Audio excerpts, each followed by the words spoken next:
How to keep iPhone's app running in the background. iPhones are designed to manage background activities smartly, but sometimes apps close due to battery settings or system limitations. So here's how to keep them running. First of all you have to do is open the Settings app from your home screen. Then, once inside the Settings app, all you have to do is scroll down and tap on the General option available in there. And again, once inside the General, tap on the Background App Refresh option available there.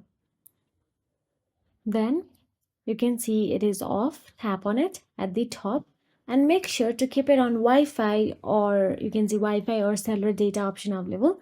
You can keep on Wi-Fi or cellular data, or also only Wi-Fi. Now here you can see there are options available, toggle switch options. Then make sure to toggle on the apps that you want to not to close and run in the behind.